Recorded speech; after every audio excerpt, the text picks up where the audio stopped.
If you're new to this channel, you probably think every pair of shoes that you find is an experiment.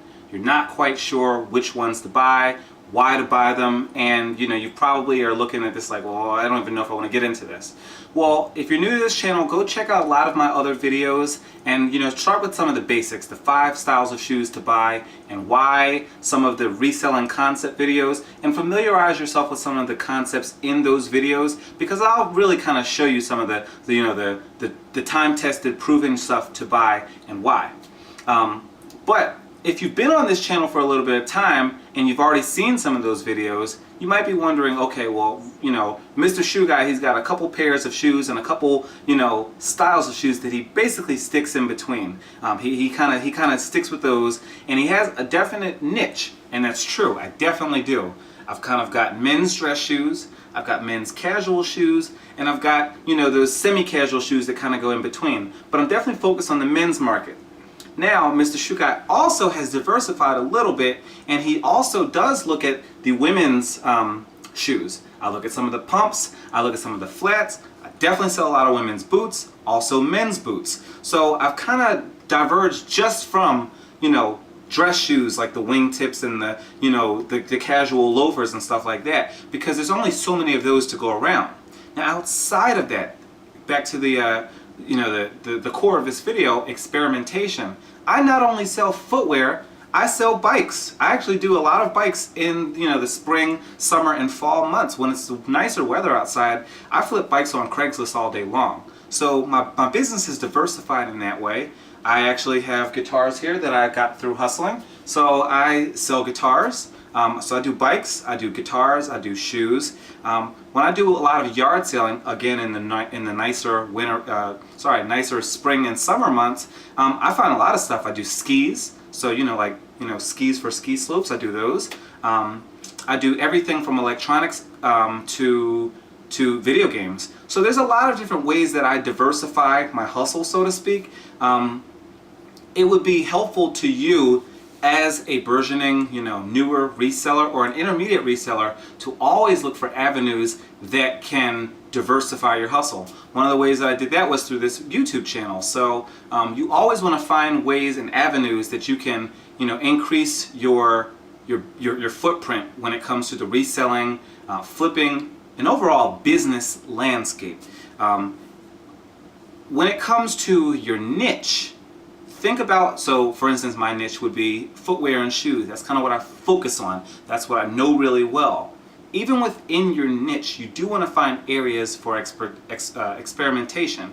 So again, I focus on, the shoes, the dress shoes, with the loafers, with the wingtips, with the brogues. But I also have experimented over the time that I've been doing this into the boots, into some of the sneakers, which there was a time when I used to have a lot of sneakers, and I think I had probably 20, 30 pairs for myself.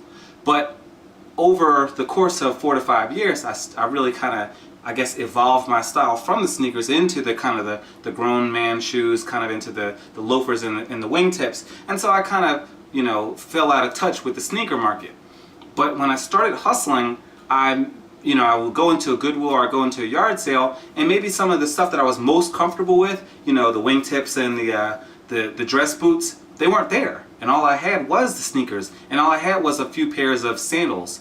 Well, when you're in those situations at a Goodwill, Salvation Army, at a yard sale or a swap meet, and what you know best is not there. For instance, you go to a yard sale and there is no bike to sell, you might go to one yard sale and think, okay, well, there's no bike, let me go somewhere else. Well, you might go to 12 yard sales that morning and there are no bikes. What are you going to do? If you're looking to scale up your business, if you're looking to still remain profitable and have a business, you're going to have to, broaden your horizons and try and hustle something else. So that's where it's good to do as much research as you can. One of the ways that you can get better in terms of your experimentation is honestly to go to a mall or go to a retail location where there is not a Goodwill, there is not a Salvation Army. So just basically go to the mall and see what things run for in terms of pricing.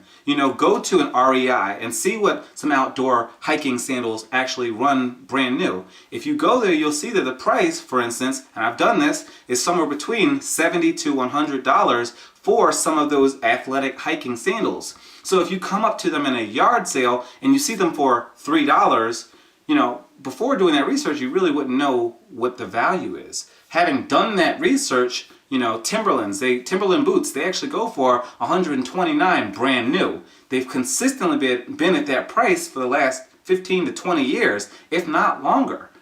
That's the kind of stuff you really need to know as a reseller. You need to know what the price of things is, what the price of your items is, what the range is brand new. You kind of need to know that information. And so the best way you can do that is to research. If you're going to start experimenting, make sure to kind of feed your experimentation with a good diet. And a good diet would include a lot of research. And research doesn't have to be, you're scouring the eBay completed sold listings. Research can be talking with your peers in the field. That means other resellers. That means, chatting up with the people at the store and asking them how these things run brand new. That means talking with the seller, getting feedback in person at a yard sale. This research can be done in a lot of different ways. But for me personally, when it comes to experimentation, you really need to have your experiments grounded in some level of research. I think the other thing when it comes to experiments is keeping your experiments cheap. And what I mean by that is, you're already sourcing stuff that you know is going to be that's going to be profitable for you in the short term and over the long term as well. If you're going to spend $5 on a pair of hiking boots, you really should know that based off your research that your resale range is somewhere well above $20, maybe well above $40, $50, and possibly in the range of somewhere between $50 to $100 or $150 or higher. That's based off of your research. Now, if you're going to go from what you already know is going to be profitable, where you're going to spend your money, to a situation where you're not quite sure what the resale range is going to be because you're experimenting, that's good. But you need to translate what you already know into an experiment, as opposed to just walking up not knowing value at all and spending a lot of money. If you're going to go to a situation where you have no idea what something's going to be worth, but you think it might be worth something, that is an instance where I wouldn't spend more than $5 or $10 absolutely maximum. You don't want to waste money in this game because your resources are very limited. Your time is limited, you only have so many hours in a day, and your money is limited. You only have so many dollars in your pocket. As a reseller, you don't want to tie up your money for forever. So when it comes to pure experiments and you have limited research opportunity available to you, do not tie up your money, more than $5 or $10. So those are probably the two biggest tips I can give you in the way of experimentation. Number one, research the heck out of anything that you can, so that will help you with your reselling business, and that will help you to have a better sense of what the market will bear, both in terms of the retail market for your item as well as the resale market for your item. And then also, when you're experimenting, keep your experiments very cheap. Don't spend more than $5 to $10, and again, root that stuff in research. So hopefully these two major tips have helped you with your reselling business, your flipping business, your footwear game, your shoe game. Hopefully this is really helping you out. If it is helping you out, let me know in the comments section below. If it isn't helping, and maybe there's something more that I could be sharing with you in future videos, let me know that as well. I would love to get some feedback from you. I've done quite a few of these videos now.